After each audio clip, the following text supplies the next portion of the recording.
Boa tarde, turma. Tudo bem com vocês? Então tá bom. Bom, a nossa aula de hoje é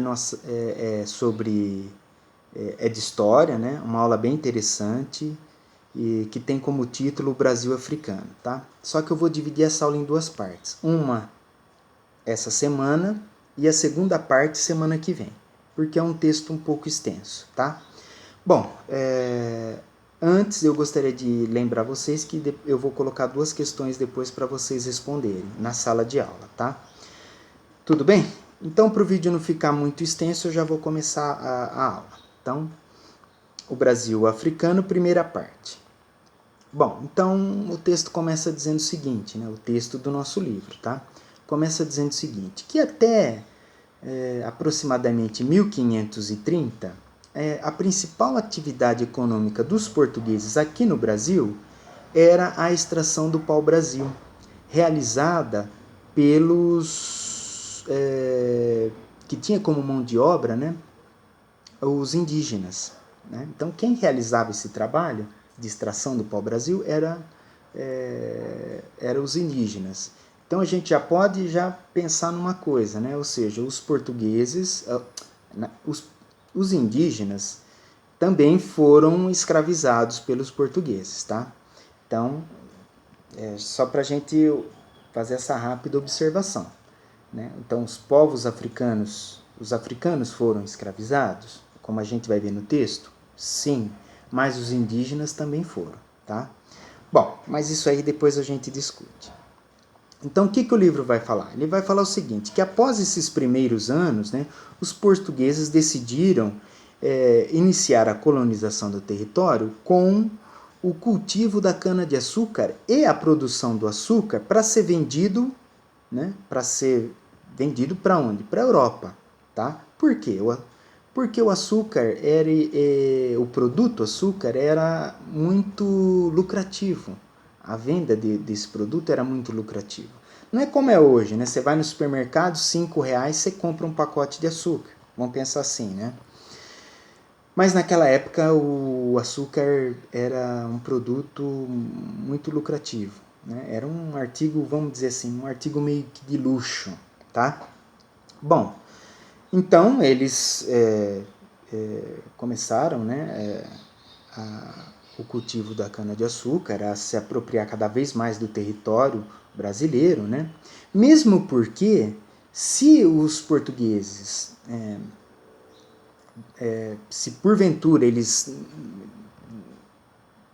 não ocupassem esse território, né, com o plantio da cana-de-açúcar, outros povos poderiam ocupar no lugar dele, como, por exemplo, os holandeses e franceses. Então, eles queriam ampliar, né?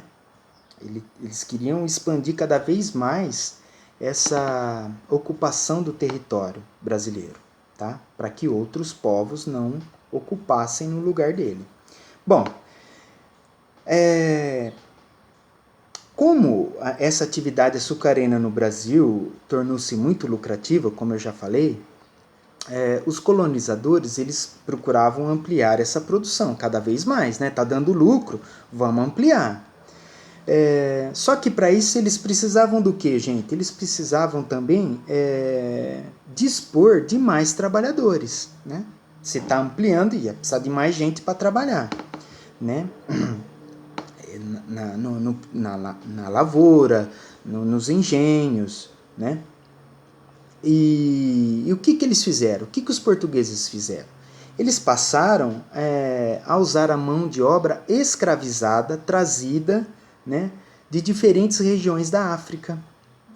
Né? Então eles traziam homens, mulheres para trabalhar aqui, né, com diferentes culturas, costumes, religiões, né, habilidades. Então eles traziam para cá, só que traziam na condição de escravos.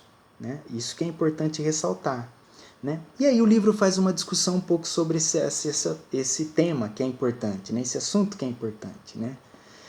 Porque eles falam o seguinte, o livro fala o seguinte, que nem sempre as pessoas que migram de um lugar para outro, migram porque querem. Né? O caso dos africanos, por exemplo, é algo que encaixa diretamente nessa ideia, né? porque eles não vêm para cá por vontade própria, né? Não vêm para cá porque acham o país promissor, né? Que aqui vai ter condições deles se estabelecerem com dignidade. Não, eles vêm para cá trazidos à força para trabalhar, né, como mão de obra nas lavouras e em todos os outros tipos de trabalho. Então não era uma coisa tão simples assim. Eles não vieram para cá porque queria se estabelecer aqui. Eles vieram para cá de forma na condição de escravos no trabalho forçado nas lavouras, né? E como que eles vinham para cá? Você poderia me perguntar assim, como que era a condição, né? Essa viagem, por exemplo, dos africanos para o Brasil, né? Como que era essa viagem? Porque a gente já sabe também, né? Não era algo tranquilo, né? Eles vinham, né? Nesses que a gente chama de os navios negreiros, né? Onde as condições, né, desses navios, né, eram difíceis, né? Por exemplo, eles vinham para cá em porões escuros nesses navios, né? Abafados, com calor, né, intenso. Então não era uma travessia tranquila também. Ou seja, além deles virem na condição de escravo, eles também vinham, né? Essa viagem até aqui era uma viagem difícil, né? Porque, ó, veja bem, você não tinha condições, por exemplo, de higiene, era péssima a condição, a alimentação péssima também, né? Um calor intenso, como eu já falei, né? Ou seja, era difícil, né, essa viagem. E quando eles chegavam aqui, na condição de escravizados, muitos chegavam assim muito debilitados, né? Sem contar aqueles que morreram nessa viagem, né? Porque muitos também não conseguiam sobreviver, né? Dadas essas condições, né, precárias desses navios, né?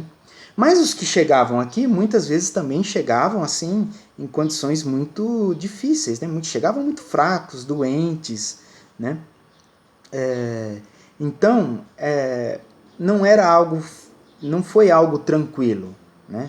Foi algo muito difícil, muito marcante, né? As condições dessas pessoas eram condições difíceis, né? Sem contar que lá na África, muitas vezes essas pessoas eram separadas dos seus amigos, dos seus familiares, enfim, era uma situação que causava, gente, muito sofrimento, tá? Muito sofrimento. As pessoas sofriam muito, né? Nessa viagem, nesse trabalho aqui também muito intenso, né? Então a situação era muito difícil, tá certo? Então a gente para por aqui essa primeira aula, essa primeira parte, e semana que vem eu posto a continuação dessa aula, tá? Então a gente para aqui onde fica marcado, né, essa questão do sofrimento, né, dessa viagem que os africanos fizeram, né, até o Brasil, né, uma viagem muito marcada por sofrimento, tá bom? Então a gente para aqui e semana que vem a gente volta com a parte 2. Agora vamos para a sala que vocês vão responder 2 questões, tá bom? Então fiquem bem e vamos lá.